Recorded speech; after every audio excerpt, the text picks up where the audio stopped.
What's up, guys? I'm Kyle Milan. It's Tuesday, and it's the first Tuesday of the month. I brought my guest Christian with me today. And I brought with me the fire extinguisher. Because we're going to put out all those marketing mistakes that are causing fires. Okay, and we're going to bring in special guests and shoot them with the fire extinguisher. Hey, sure, let's go. Laura's just got to get the guests to come in. So, guys, for those of you new to the content, we are at Milan Media's headquarters in the studio. We come live. We were coming live every week, but now we've had to reduce it to monthly to consolidate all the information into one video because we're busy with client stuff, shooting our own content, special projects, etc. For those of you that have been watching the content for a while, hopefully you like the new show intro that the video team, I was going to say development team, the video team put together. Hopefully you get some love back from that, all the hard work that was put into it. So today we're talking about marketing mistakes and the top 5 things to avoid in 2025. But before we jump into it, if you're new to the content, head over to YouTube, type in my name or type in Milan Media, subscribe to those YouTube channels. We've got over 2,000 videos on my channel talking about marketing, sales, everything in between, anything we can do to help you guys out with your marketing. We bring the tactics that we use daily for our clients, what works, what doesn't, how we're scaling, etc. We're just here to provide as much relevant information as possible. Ready to get into it, Laura? Laura says ready to get into it.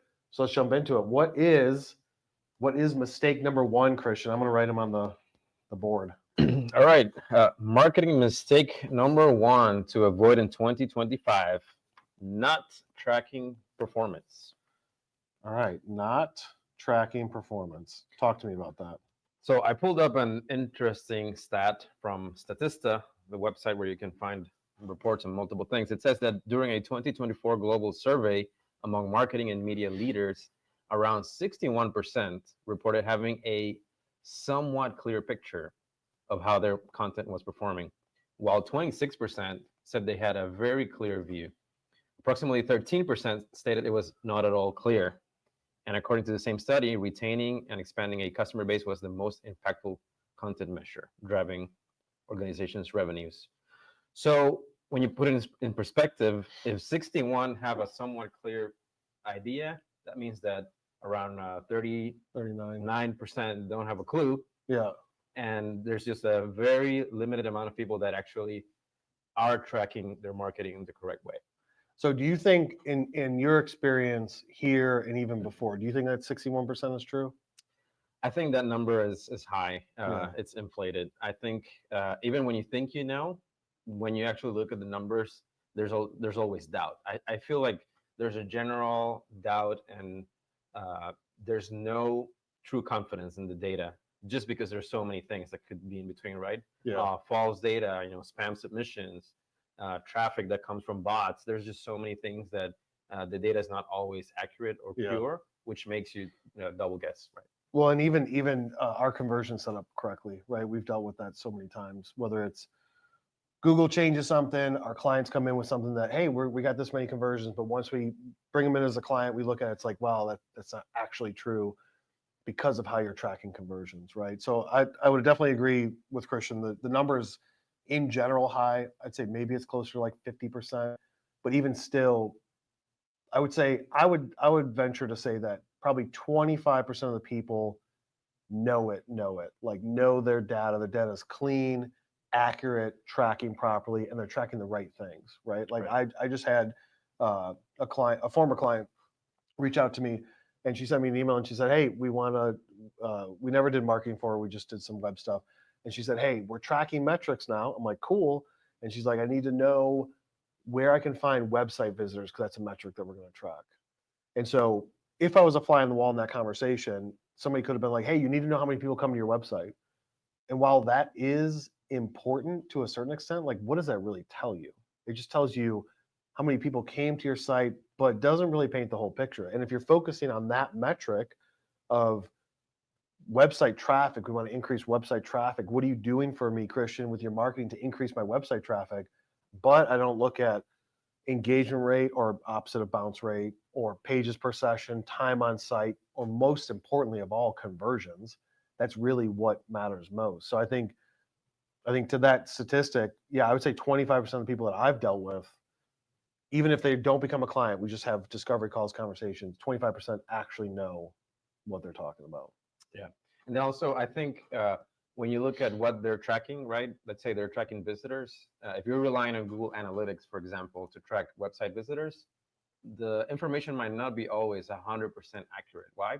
For example, last month, or I think it was in May, beginning of May, Google quietly updated some of their cookies that help with tracking, and people lost tracking data all over the world because of that change. So when you're relying on these big companies to do tracking for you, you might lose information if they go through an outage, if they make changes.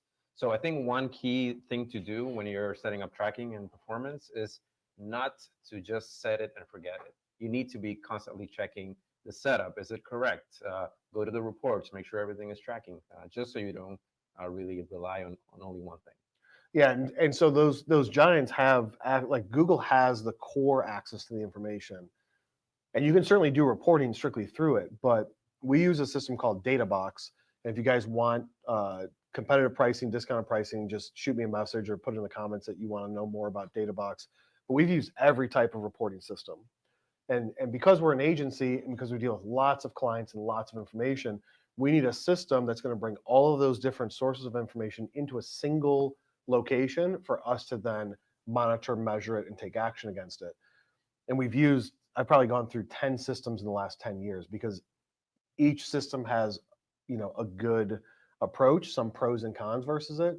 And we've landed on DataBox now for the last year because they seem to do it the best. And that's what we've noticed. And that we're able to pull Google, CRM data, paid media, SEO stuff, all that performance into a centralized location, and then create live data loops to show where you at with those metrics, right? And you create custom metrics and new calculations and all that stuff. So if you're a client of ours, you have access to that where you get a link and it shows you that information in real time. So that way everybody's looking at the right data. The first step is make sure it's accurate and set up correctly. Because if you're pulling information from Google, but it's not set up correctly with the right conversions, and if they do something with the cookies and it jacks everything up, then you're going to be looking at your data like, this was either good or bad from the previous month or the previous year, and you're making decisions off of data that's not clean. So DataBox to us at this point in the game, and in particular to me, is the best system out there to collaborate all that data together. And it's really not that expensive. But you have to, like, how could I go to Christian and say, Christian, you need to change your marketing strategy, if he comes back to me and says, but let's look at the data. The data shows that we're going in the right direction, right? Like, you got to base all your decisions off of that data. That's right. And if you don't have access to it, shoot one of us a message and we'll show you guys how to set it up. All right, mistake number 2. Right. Mistake number 2, when you're doing marketing in 2025, and you want to avoid this one for sure, is not using AI. Ooh, popular subject. Not using AI. So I think there's a lot of people that are using AI, period, right? For their daily activities. Let's say they're drafting emails, they use AI to make it better. If they're writing copy, they use AI to also improve the copy. But they're not using AI to its potential.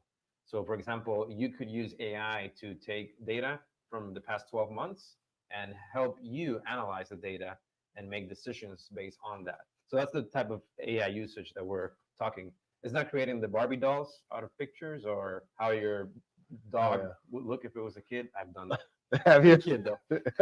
But it's more of how do we have AI analyze data that makes true impact in our marketing efforts. Yeah, because all it is a supercomputer, right? Mhm. And so instead of taking, like Christian's saying, instead of taking all this information, whether it's 12 months of marketing analytics, 12 months of straight data out of social, Google, does not matter, or just data from a spreadsheet. Here's a massive amount of information. Here's how I want you to organize it, and I want you to output back to me in this type of format. You have to be careful depending on the system that you're using, right? If you just go to ChatGPT, the free version, and say, here's a bunch of data, spit it back to me this way, it's going to choke on it. It's going to jumble the fields, the cells, the information's not going to be accurate. I've noticed so many times that it'll start to fill in information. It's like, wait a minute, is that even accurate? Great catch, Kyle. This is actually not accurate. And that's what it says back to you. So So like what Christian's saying is you can take it from a simplistic approach and start to feed it information or feed it a table, but then ask for the output back in some sort of simplistic way. Have you ever dealt with that issue? Oh With yeah, that? for Yeah. sure. It misses some rows if you give it like a CSV or a table, and I'm like, hey, but you missed a few rows here and there, and the AI says, oh yeah, you're right, right. So Yeah. depending on it all depends on which version you use, and how you preface what you want it to do. So Right. you have to be very specific with the instructions. Now, one great thing that we've done internally is we connected ChatGPT with our own HubSpot portal, and HubSpot was the first CRM to actually enable a connection for deep research using ChatGPT. So what does this do? Well, you can, after you hook it up, you can just ask questions like, hey, how many leads did I get last week?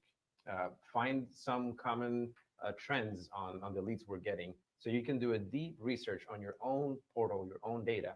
And if you are a client of ours and you haven't tested this yet, please just shoot me a message and we can look at it together. It's really, really a game changer when you have all the data in your CRM, and then you can use the power of ChatGPT to do research on it, to find similar clients, to find gaps in your data. It's really an amazing thing that you can use to your advantage. Yeah. So common uses that you guys would probably be using ChatGPT for could be something like that, connecting it to HubSpot and having it analyze the data. It could be something like Christian said, writing email copy, but you have to be careful. You have to look at it and say, all right, here's my situation. And we've built custom GPTs. We've got, I don't know, 20, 30 of them running in this office that Christian and I have built to handle certain tasks. But let's say you wanted to write email copy and you're just using regular GPT. You have to explain the situation first. You can't just say, write me an email based on this. You have to say, this is the type of platform it's coming on. This is the type of email it's going to be. This is the outcome that I want. This is a target demographic. This is the type of language I like to use, the length of it, etc. And you can feed it examples, but don't go into it expecting that you're just going to ask it that question. It spits out perfect copy, right? That's the common misconception, is that it's just going to write it for me. You still need that human aspect that's going to massage it, manipulate it, adjust things, because it has access to all the information. And if you don't put some guardrails behind it and tell it this is the way I want it done, then it's not going to give you the outcome that you want. So writing email copy, doing potential target customer research, right? Whether using ChatGPT or the others. I won't share all the secrets of what we use, but you can say, hey, this is a current customer list of people that we're going after. Go find me other companies that are similar. And you could get some great stuff from that. You could also get some garbage. And even if you say, this is what we do, this is our target demographic, these types of companies, it will give you some good information back. We've got a couple of systems that we've built that perfect it to where it's been trained and understands exactly what we're looking for. So when we ask it for information back as far as target companies to go after, it's pretty accurate to like 80, 90% from the get-go. And then from there, we take that information, do the research to find contacts, personas, etc., build a list using different systems, pulling it back together, and then putting it into an outbound strategy. But you have to go into it saying the possibilities are endless with AI. Yeah, for sure. One key thing that you should always do when you're using AI, let's use ChatGPT in this example, is that you have to tell it what it is, or who it is, right? If you're gonna ask it to write emails for you, you have to basically give that instruction in the first few sentences. You are a uh, the best marketing copywriter, or you are the best blog writer. So because that way ChatGPT will narrow down all the information that it has, the millions of pages of knowledge that it has, and then it'll look at it with a mindset, kind of like of a person that you're asking it to be. So it's kind of like giving it a personality, a persona, or even a job type or title. And that way, everything that after you do that, everything in that conversation will be more specific, more accurate. Yeah, we just here all the GPTs that we create, the custom ones, we go with a. I started this trend, and Christian's been keeping it going. We go with a Greek god theme, and so we've got some pretty funny names, some hard to pronounce. Yeah. But yeah, I mean, use the tools that are available to you to help you do your job more efficiently or faster. But by no means replacing somebody with it, but it can certainly increase the user experience on a website, even integrating with a chatbot type thing, getting it to a certain point, and then kicking it over to a salesperson, right? That's something that we're in the development stages of having AI engage with people on the site, And then once it reaches a certain point, then it triggers me to jump in, whether it's through Slack or through the app. I get the notification, then I jump into the conversation. And that's really the best way to do it, Yeah. right? Is not to replace somebody, but to accentuate it. Yeah, and I was curious if someone in the audience is using AI in a specific way. Maybe Laura, maybe we can ask or check. Can we have some of you that are in the audience today let us know how you're using it, how has it benefited you, or if you have any questions, we'd be happy to jump on them. Yeah. Or even if you have a situation where you're like, I wanted to do this, this, and that. What do you guys think I should do? What system should I use for AI? All right, number 3. All right, marketing mistake number 3 you want to avoid in 2025 is the poor pipeline management. Kyle, Oh, tell me about that one. poor pipeline management. This is something that I'm passionate about. So what that means is, so let's say that I'm sales and Christian's marketing. Christian's job is to bring me leads, and my job is also to get my own leads. I can't rely on Christian just to bring me leads because I have to go and hunt myself. So Christian brings me a lead. I have that conversation, and at some point, the wheels fall off and I get ghosted, or at some point there's a stall or delay in the sales process. What will happen with most salespeople is they have the shiny object syndrome, to where Christian's like, "Hey Kyle, I got 3 more leads for you." I'm like, "Cool," and they're bigger leads, and I forget about that lead that was a smaller lead that ghosted me, and then 3 days later he brings me more leads, or next week I would get more leads, and then I'm doing some outreach through social and how about email marketing. I get my leads, and I'm still forgetting about that lead number 1 that ghosted me, and this is where like I've said numerous times before in hundreds of videos, the money is in the follow up when it comes to sales. If I forget about those people and I'm not following up with them, I'm not keeping top of mind, I'm not continuing to work them through the process, even if there's no chance, even if Christian looked at it and said to me, dude, there's no way possible that that person would be a client, they're not going to respond to you. I will still continue to try different means of outreach, different timing, different schedules, other people in the company, etc., because we already spent money in some regard, either on the brand or through outbound efforts or through inbound efforts with like paid media and SEO and stuff.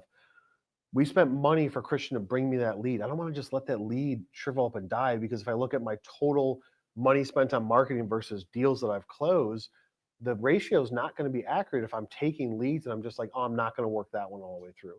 So from a pipeline management standpoint, this is the area to make a massive impact. We can talk to any company, show me your pipeline, show me your CRM with your deals in the different stages, and I will show you right now areas where there's no follow-up activity in 2 weeks, 30 days, 60 days. Where's that deal at? Oh yeah, they never responded to me. That fell off. That's what typically happens in any organization. It's not a person thing. It's not like, oh, well, that salesperson sucks, that's why they didn't follow up.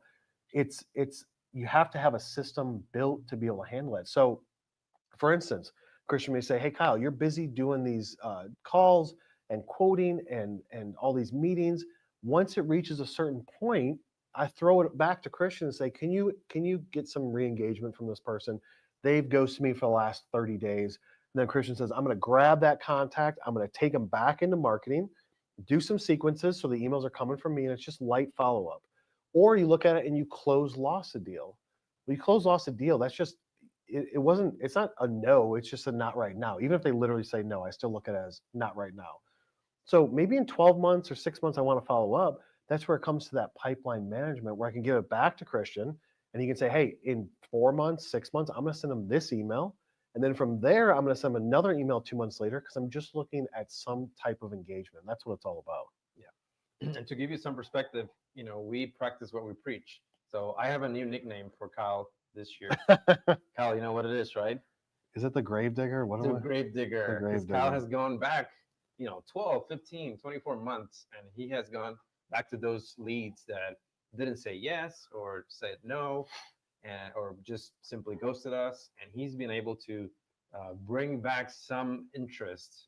Actually, I would say it's been a very successful effort, because we've gotten deals that are about to close or have closed from just leads that we had in our pipeline.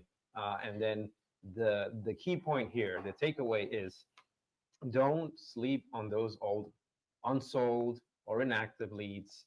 Just reach out to them, keep them warm, keep them on the loop, because that's easy money. You already paid for it, like Kyle said. And then if you need help on that, we're more than happy to show you the inner workings of how we do it for ourselves, for our clients, so that can have a big impact on your revenue. Yeah. So the takeaway with point number 3, two things. One, no doesn't mean no. It just means not right now. And don't use that in all aspects of your life. And also, no deal is ever dead. If you have a strong marketing system for pipeline management and you've got a team or an agency or somebody that's following that, tracking it, setting everything up, then as deals come in and flow out, like it's a funnel, right? Deals come into the top, customers out through the bottom, but there's all those little holes on the outside where they're going to start to ghost you. And this is just like reinforcement to keep them within the funnel. What's number 4? 2 more left. Number four, I'm passionate about, so I'm gonna prepare this Oh, shoot. to really, Are we pulling the pin? Should we do it, Lara? Will it mess up your camera gear? marketing mistake number 4 you should avoid in 2025: an outdated marketing tech stack. What do we mean by this? Well, if you're still using pen and paper to write down your leads, if you're using even a spreadsheet, Google Excel, uh, you're doing it wrong. You are using an outdated tech stack for your marketing. And I've seen this, Kyle has seen this in his discovery calls. There's a lot of companies out there that are looking to grow. And the first fundamental building block of growth is your marketing tech stack. And they are using tools that are not poised or not designed to help you grow. Yeah, and then when I have the conversations with them, most people look at it and be like, "Dude, that's a lot of money." Whether it's $500, $1,000 a month, $5,000 a month, they're like, "That's an insane amount of money," and it can be. And you got to make sure that you're just getting what you need and not overbuying of what you may need in the future. Just start off with what you need to get the job done, so you can do a true ROI on that tech stack. But you got to look at the system that's basically fueling everything. So if you look at your own company and the operation side of it, this is where any company, for the most part, with the exception of us maybe, will spend as much money as they want on operations, operational efficiency, systems, processes, programs, etc. But then on the marketing side, they're like, well, you don't need that. You can just use this system. If that was the response, just use a spreadsheet. For everything on the operations side, your company probably would not be as big as it is. But they're able to get away with it on operations because they can measure the efficiency and the gains, right? If I put in this technology, I'm going to save this many dollars because it's saving me people, hours, or increasing the net profit. On the flip side, if you don't have number 1, which is the performance side of it and metrics tracked in, then you won't be able to quantify the savings that you're going to get by having the system. Without a centralized system or without marketing tech stack that's up to date, you can't possibly move at the speed that you want to move. And you also aren't going to be able to measure the results of what you did. So you got to go into it and say, if you're trying to do something new in 2025 or planning for 2026, put aside a section of your budget that says, I'm going to have to update my tech stack, possibly. Maybe it's going to be 10 grand over the year. Maybe it's going to be 50 grand over the year. Depending on your situation, it could be more. But you have to go into it and say, I need to update this. This has to be antiquated and outdated.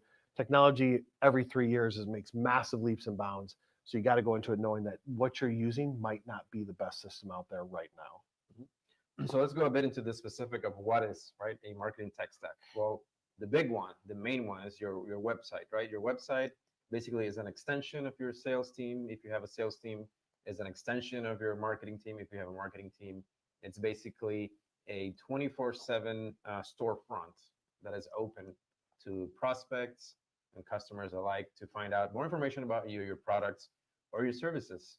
So if you have a website, when was the last time that you went in and changed the content on the website? Did you have a SEO audit performed by an agency to figure out if Google is actually finding and showing your website when the people that are your prospects, you're most likely to engage or buy, people are looking for the solution to their problems? So if you're not sure when was the last time your website was updated, if you don't even have the login to the back end of your website, let me tell you something: you are in danger, because that means that not you don't have access to your website. Someone else has access to your website. Someone else has the keys to the kingdom.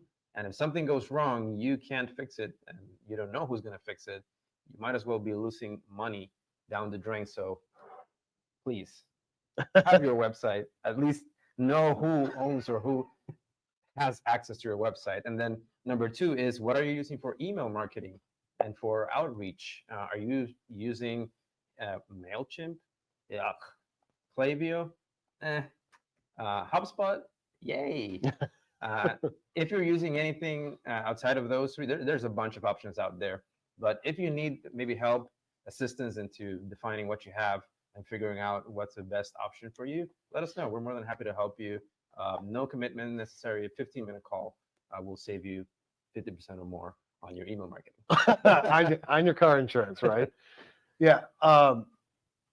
What do you think? How many years do you think a company can go through on their website before they need like a complete overhaul?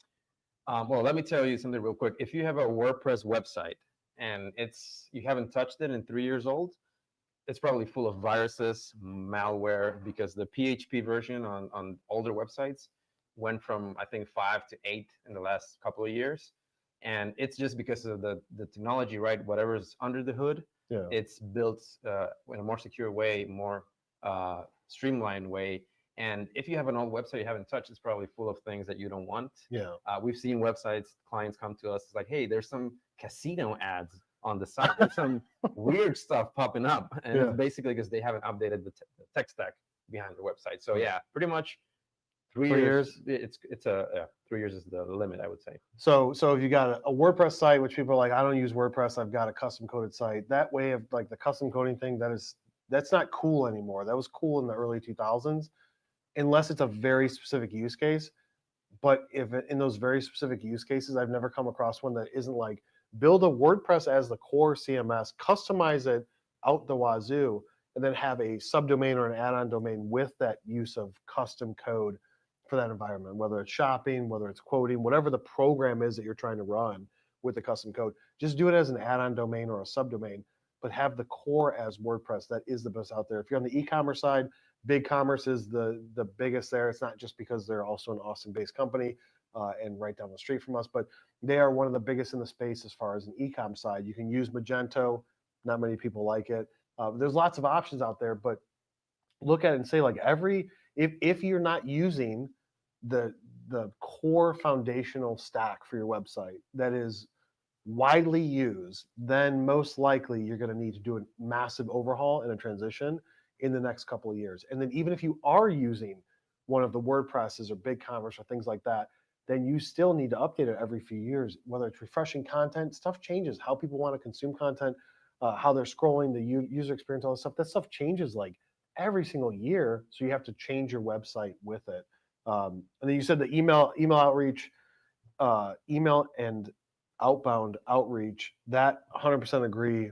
Tech stack number two, what is the core system that you're using to communicate with potential customers that's not just social or paid media? What does your outbound arm look like? How are you gathering all that information in? Millions of options out there. Some good ones that we like. We like HubSpot. We like Apollo.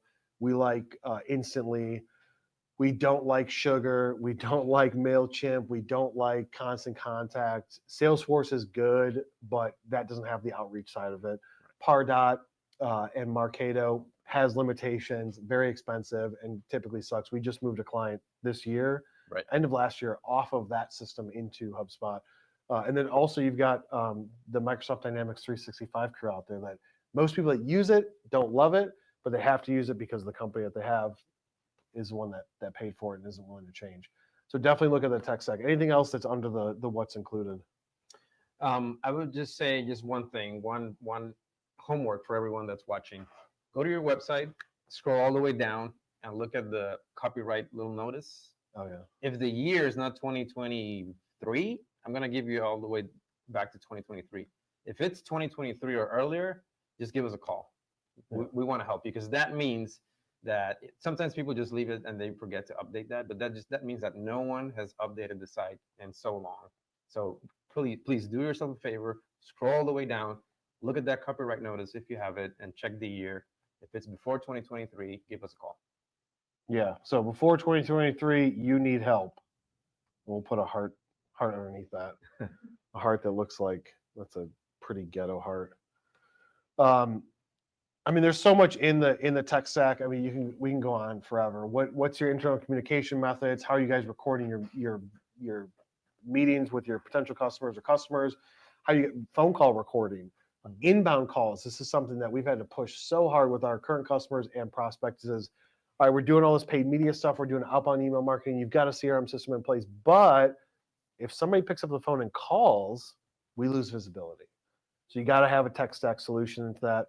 We like CallRail, integrate it in the front end, different phone numbers for different things. That way we can track everybody coming through the pipeline. Where did you come from? How did you get here?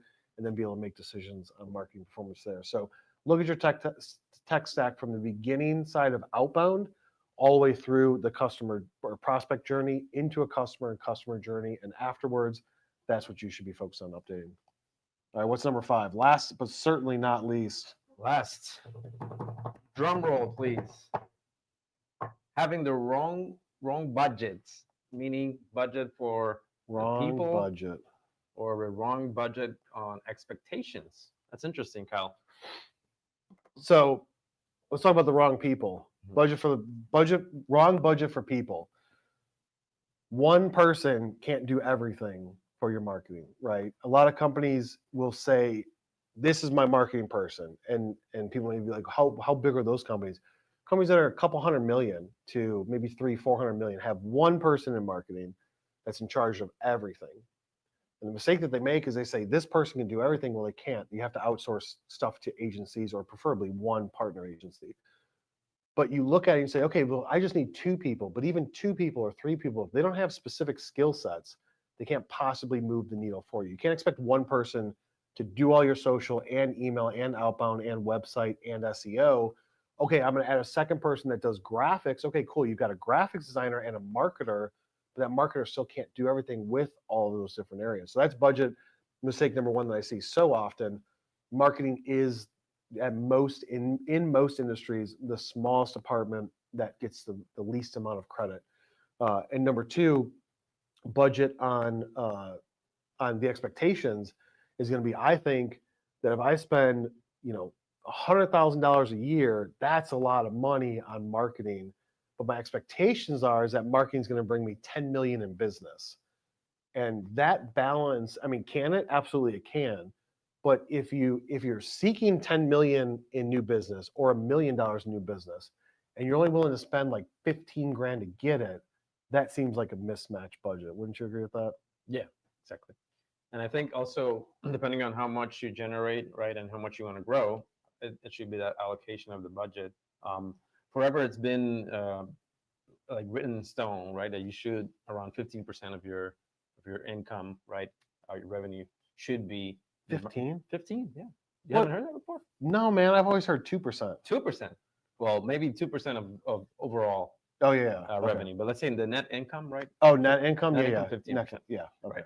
So, and if you put it in perspective, right? Let's say, I don't know, if you want to go to the gym and you want to do, better, you want to be You want to drop 50 pounds. drop 50 pounds or be healthier. Let's say drop 20 pounds. Okay. Let's say you want to drop 20 pounds, Yeah. right? So depending on how much effort you put into it is the results, right? So if you put low effort, then you'll get minimal results. So it's the same thing with marketing. The more you invest in it, the more results you're going to get, the more channels you can apply the budget to, the more people you can hire. You can even hire an agency. And one thing that I've noticed, and this is nothing against obviously interns and family members that work on your company, but sometimes companies kind of like default into, oh, I'm going to hire an intern to do all of this cool AI stuff, or I'm going to hire my nephew because they are graduated high school and they know all about technology, and that's great. That's a great starting point. But if you want to get to the next level, then you should really consider if you're going to build a team, an internal team that will take care of all aspects of marketing for you, or if you can hire an agency like ours to handle the strategy, execution, performance analysis of what you do. Really put that into consideration and not just default to going with the cheapest option. So let's break down some math. 100% agree with that. Like if you got friends, family, nephews, cousins, etc., and you want them to handle some of the marketing stuff, absolutely. Keep your expectations minimal, and also don't expect. Everybody has access to all the information. anybody can read any book. It's the implementation and the experience that comes with the price tag, right? I can take somebody off the street who has a degree in GPT, let's say, not even like a prompting degree. They just use GPT a lot. I say, write me email copy. Could they write it? Sure. But it's the experienced person that's going to be able to make the adjustments based on the performance, tracking it all the way through, and not just doing a task-oriented mindset, but looking at the full funnel, the full picture. How are we going to work this thing through? So let's go through some math real quick. So if your revenue is 10 million, and let's say 2.5% on marketing, you should be spending 250,000 on marketing per year. If your revenue is 100 million, you should be spending 2.5 million on marketing per year. And if your revenue is is 250 million, you should be at somewhere around 6.25 million per year.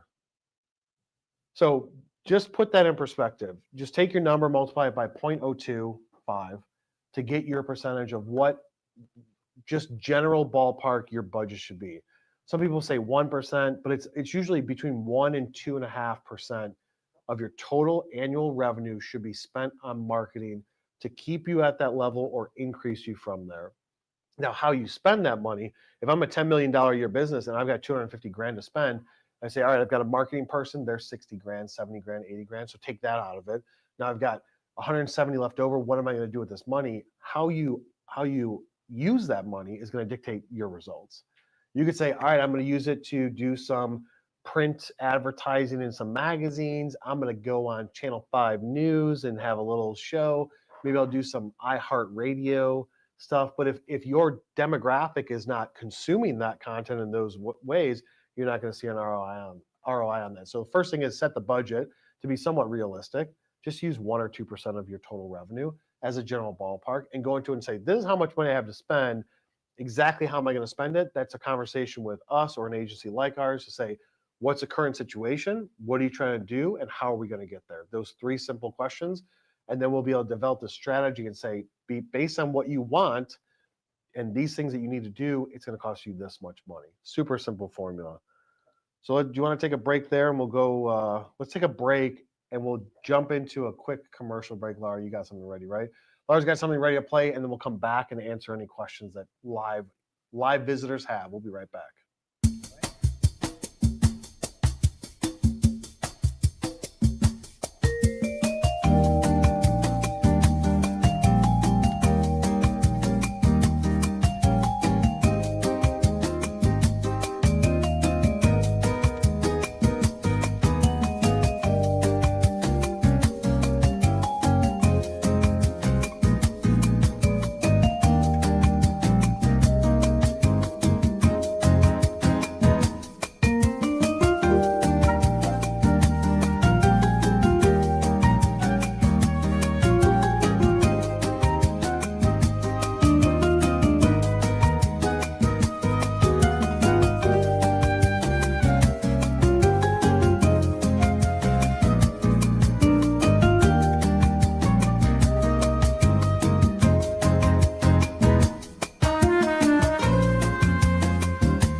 All right, we're back from break. Christian and I just pounded some power energy drinks.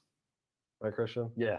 All right, let's go to the comments, Laura. What do you got? Comments, questions, concerns, or just like, hey, we love you guys. Show us more. Sai said, I was so waiting for this for a long time. Dang, Sai. We've been waiting for you to join for a long time. Let's go.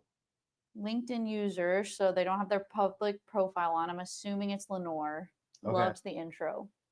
Lenore, thank you, Lenore. That was my hard work. Actually, no. I did nothing for it. I knew nothing about it. That was all the team. Let's say a little trivia. If anyone out there that doesn't work in our agency knows which director the intro was inspired on, put it in the comments and we'll send you something. Maybe some stickers, Oh, some okay. Milan Media stickers. There you go. If you get it right. Some of our new stickers. Swag. Let's see. Pete Farrar says, good info. Thanks, Pete. Thanks for joining us, Pete. Mo Unscripted said, brother, I wanted to connect with you.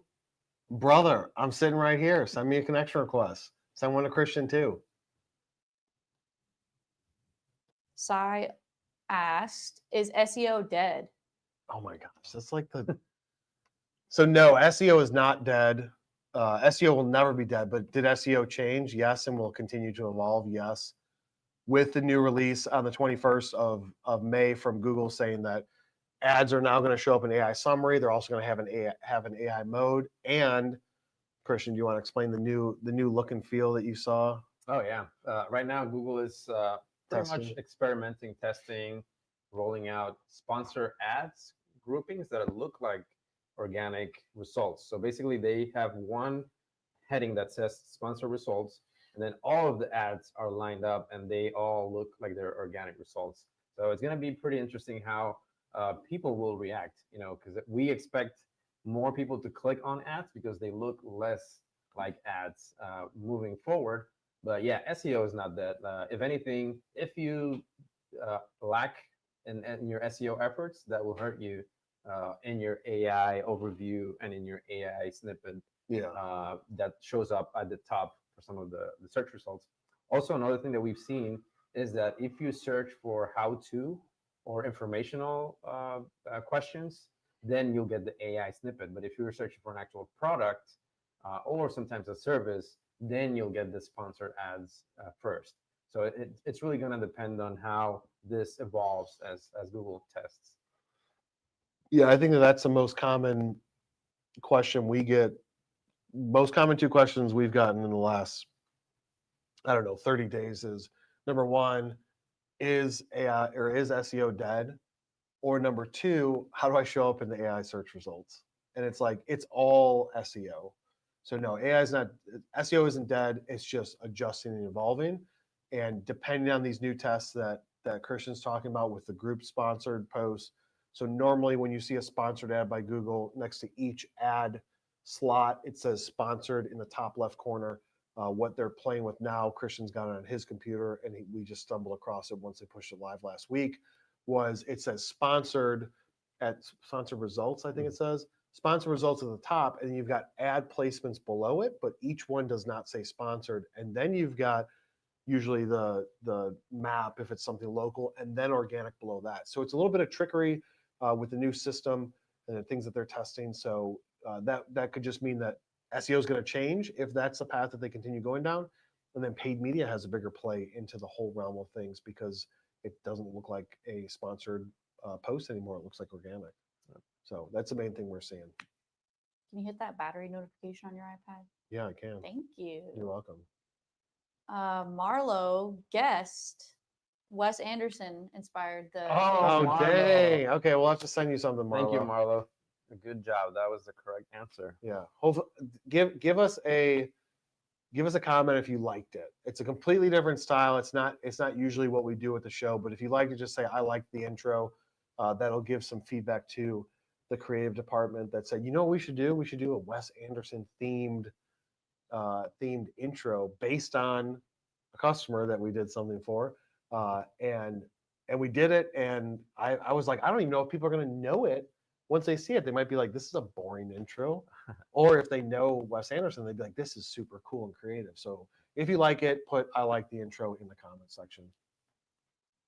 Marlo also added, can you talk about Google showing YouTube and Instagram videos in search? Yeah, so if you look at all search results, are we on camera, middle camera? That one. If you look at all search results, as you search, Google or YouTube's always going to have a section of like showing typically the top 3 videos, and then Instagram will get fed into there based on the results and based on the popularity of that searches. It's going to feed in those videos.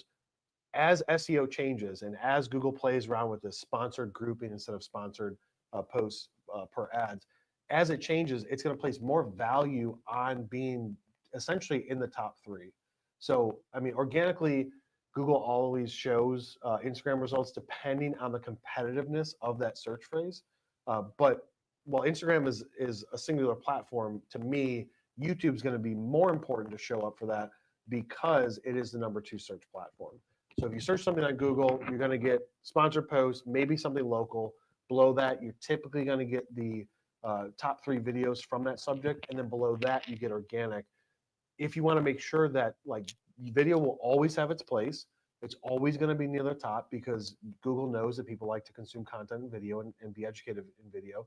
Um, all depends on the search phrases, but it just places more importance on showing up at the top of that search result. So if in your business you're like, you know what we do X, Y, and Z, and you Google search that to try and find your competitors or try and find yourself, and like how do we rank in the search phrase? And there are no videos, create a video for that and create videos for that and other similar phrases. So that way you do create a video section that shows up at the top. Then you don't have to worry as much or place as much importance on, I get one spot in organic results at the bottom. You can say, hey, I got the top 3 videos and I've got the top images. So therefore I'm going to be in the AI summary if it's generating a summary. Plus I'm number 5 organically on a web page. You basically got like the trifecta there. So you may want to focus more on video depending on what the phrase is. But that's just as important as showing up organically #1 in the search results is showing up organically #1 in video, especially if it's a competitive phrase. That's what I would say to it. Anything to add? Yeah. So I was checking here because there's a guy named John Mueller, which he works at Google, specifically Google Search, and he usually has a very technical and detailed and accurate answer to questions like this. So he says that Google has a different index for YouTube videos than for images and for web results. And the key point is the relevancy, right? If Google notices that more and more people actually go to the video tab for a specific query, then they'll start showing videos. So the point here is the relevancy of the search. And if you have a video or if you want to create a video, just make sure that it's relevant enough to be able to answer a question that people have. Yeah. Yeah. So obviously if it's like a how-to or things like that, typically somebody's already created a video. But sometimes the best distributor, the best solution, the best manufacturer of, etc., create a video for that because there might not be one already. Let's see. I hope I don't butcher this name. Averip Bose says, I need 1.5 million for my startup. How should I approach the investors? I mean, I got no experience with that, man. I would say, why go play with somebody else's money personally? Like, just build it yourself through hard work and don't ask for investment.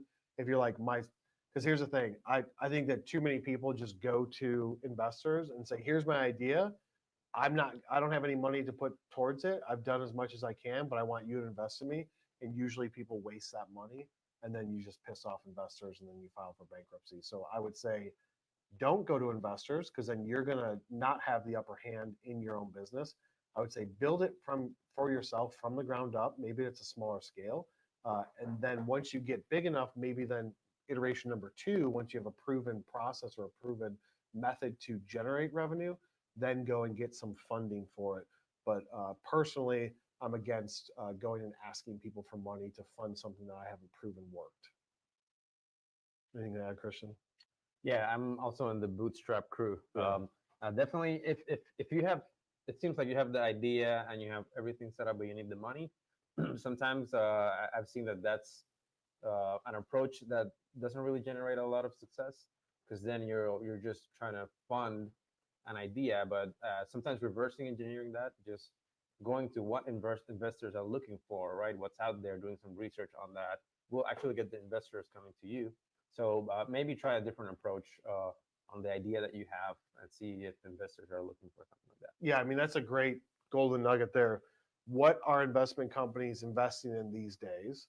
Maybe from a software standpoint, tech stack, or a product, and then go and make a better mousetrap, right? Because then they may come to you and be like, "Hey, I heard about this," but I have never personally, only speaking from personal experience, met anybody that had an idea, had investors invest 1.5 million, and then they took off. It usually, after a couple of years, tanks, whether there's a reorganization or a restructuring or a change of scope of what we're trying to go after. I would say build it. And then if you want to take it to the next level and you need investment money, then you have some proven stuff to go to them and say, this is what I've got, and this is the successes I've had, and this is the money that I've made or users that I've gotten on my platform. And then from there, say, in order for me to go to the next level, if I can have an investment of $1 million and it'll give you this percentage of the company, if I have that investment, I could take it to this level, and here's my plan to get there. You go in, you have a proven capability to create attention, earn money, get users, whatever it is. And then from there, you're just asking for people to put a little fuel on the fire. Yeah, and to end that, investors rarely fund ideas. They do fund working prototypes, working businesses, Yeah. working platforms, right? Things that have a proven record to some extent. Because if you think about it, like if like you go up to somebody and say, "Can I borrow $1.5 million?" Like I don't know you from Joe Schmo across the street, so my answer is going to be no. But if you say, "Can I interest you in investing this much money? Here's what I've already done. Here's a success that I've had. You can trust me that your money is not going to just get blown and wasted on stuff, and then in 5 years file bankruptcy." So there's a lot of trust built there. In order to build that trust, you have to have something to prove. That's not every person that creates anything thinks that what they created is the best. Nothing's wrong with it. Most likely there's significant issues with whatever it is that you're going down. So just be open to that feedback. I'm reading this comment here. It's long. Oh geez, long comment. We love long comments. Lars just looking at it first to make sure it's not inappropriate. That's correct. It says, "Hi, I'm from Brazil. I'm helping in the marketing area of my father's company, which is an energy transformer industry. I'm using a lot of the contents that are being shown on your channel." Awesome. Thank you. Be sure to go over to YouTube and follow our content and send us some connection requests on LinkedIn. Christian and I both. Yeah, and drop your company's URL so we can follow it. We'd love to see how it grows and evolves. That's all the We love comments and Brazil. questions. That's it. All right, guys, that's all that we got. If you haven't already sent me a connection request on LinkedIn or Christian a connection request or followed us, follow the company, head over to YouTube, subscribe to my channel and the company's, and we will be back in 30 days on August something, the first Tuesday of every month. We'll be back to talk more about marketing, sales, everything in between, and we'll see you on the next one. Nice to be chatting with you. Hit him with that